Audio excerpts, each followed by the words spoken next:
ও তো ওই সাইডে যায়, উপরে যায়।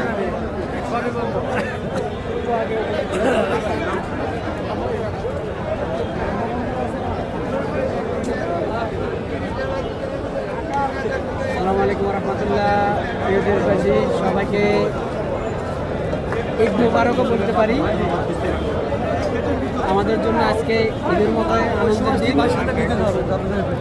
এখন তো এই মুহূর্তে যাই ফেলবেন না তো। দীর্ঘদিন পর বাংলাদেশ জাতীয়তাবাদী দল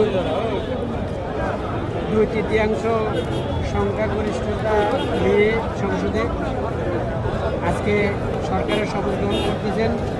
আর আমাদের রাষ্ট্রনায়ক জনাব তারেক রহমান সাহেব, শহীদ প্রেসিডেন্ট জিয়াউর রহমানের সন্তান, আপসীন দেশনেত্রী, দেশমাতা, গণতন্ত্রের জননী এবং খালেদা জিয়ার সন্তান।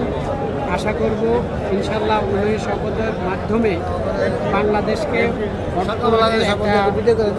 চাকা ঘুরিয়ে দিবেন এবং আমাদের বাংলাদেশের যে পূর্ণ অর্থনৈতিক অবস্থা তার থেকে উত্তরণ হবে ওনার নেতৃত্বে।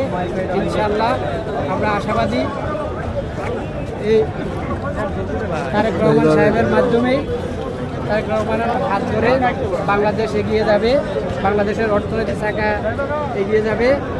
আর ওনার কাছে আশা করব আইন শৃঙ্খলা রক্ষা যেন স্বাভাবিক থাকে, দ্রব্যমূল্য নিয়ন্ত্রণ থাকে, জুলাই যোদ্ধা যারা আহত তাদের সুচিকিৎসা এবং তাদেরকে সম্মানিত করা হয়, যারা নিহত হয়েছেন তাদেরকে যেন তাদের পরিবারকে প্রতিষ্ঠিত করার জন্য যা যা করণীয় দরকার উনি করবেন, এই আশাবাদ ব্যক্ত করছি।